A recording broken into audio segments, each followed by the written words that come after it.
Jadi ini ada satu soalan yang pelik Ustaz. Soalan yang mari dia tulis mustahak ni Ustaz. Baca tengah-tengah program nanti. Dia minta ada baca program. Dia suruh baca. Apa baca ni? Saya penerima duit 500 BR 1 Malaysia. Saya telah disuruh bersumpah untuk mengundi BN dalam PRU 13 nanti. Sedangkan saya tahu bahawa kerajaan telah lakukan banyak penyelewengan. Macam mana saya nak buat Ustaz? Dah 3 hari saya tak makan. Atau saya tambahlah, Bagaimana Ustaz?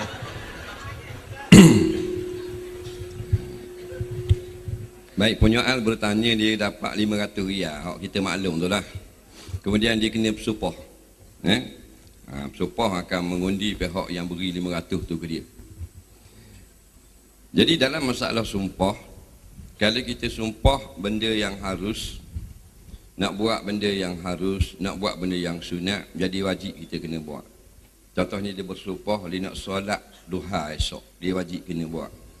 Atau benda yang harus, umpamanya esok sama-sama dia pakai baju putih, esok dia bersumpah nak pakai baju warna coklat, maka harus, jadilah sumpah tu wajib ditunai. Tapi kalau benda yang haram, sumpah itu tak boleh tunai. Sama juga dengan nazar, sama juga dengan wasiat. Begitu juga benda yang wajib, dia bersumpah nak buat benda wajib. Aku bersumpah bahawa saya kalau esok ada lagi aku nak sembahyang subuh. Jadi sumpah gitu. Pasal barang wajib, mudah ya sumpah mewajib juga. Gitu juga dengan apa benda dengan wasiat. Panggil belaka anak-anak balik, duduk Johor balik, duduk apa benda Perlis balik, duduk Sarawak balik, duduk Pulau Pinang balik belaka ke Bakriang. Nak masing-masing ni nak sengih dah anak-anak balik dah. Ayah nak wasiat ni, dah ayah tanah je, gerang sekotok kasut gerang. Jadi siapa kat ayah kata dengar belaka dah, ayah nak wasiat ni. Anak-anak senyum mewek belaka dah.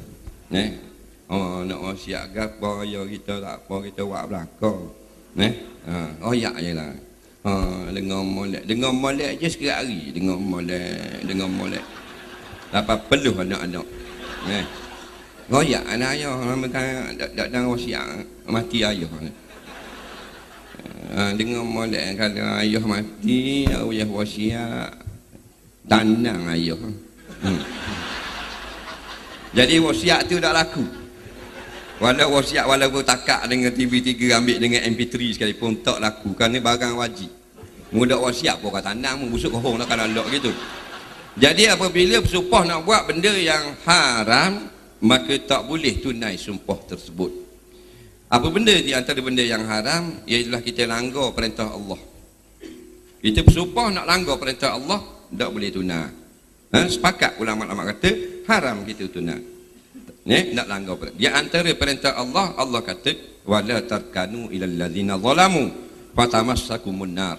Jangan kamu menyebelahi orang-orang yang melakukan kezaliman, nanti kamu masuk neraka. Maka dia bersumpah dengan RM500 akan membantu orang-orang yang zalim, maka sumpah dia itu bercanggah dengan perintah Allah, maka sumpahnya jadi sia-sia, tidak wajib ditunai. Kalau tunai dia berdosa, maka dia jangan tunai. Yang dia dapat tunai adalah RM500 itu sahaja. Terima kasih. Banyak orang keliru dengan duit 500 ni. Duit 500 ni pada hamba dia macam apa? Apa tu? Pada hamba dia macam nak gaya Ustaz, nak gaya. Amuk kecil sini sana. Tak ke dalam. Dia macam gaya, orang nak gaya kan. Bila nak gaya orang nak sembelih ayam tak? Dia nak sembelih ayam, dia kena panggil ayam lagu mana? Dia tak boleh panggil ayam, mari ayam mari, ayam tak mari. Dia kena tabur beras. Ayam pun panggil kakak. Baru tengok mana comel, igak meleh. Buat masuk esok nak gaya. Andi serupa pilihan raya dia buat gitu juga. Dia tabur 500 tak? Orang pemari, mana? Bila? Dia pun tengok, gak. Hari ni ambil, 3 bulan lagi dia mari ya, bala dia. Bunyi kata ada dah mari, ada dah hak sampai dengan surat income tax-nya. Tu kata kena sembelih lah tu. Jadi nak ambil, jangan siapa kena sembelih. Kalau ambil siapa kena sembelih mana jadi ayah. Jadi ambil biar jangan dia kena sembelih. Kita orang Kelantan mana boleh begitu. Kita ambil tapi jangan siapa tertipu. Dia mari kita sambut, dia balik kita atas. Tapi kita tidak menghina dia, tapi dia melihat kemuliaan kita. Gitu tuan-tuan. Boleh tak eh? Boleh kata. Tunggu gue kena tanya. Baik Ustaz, kita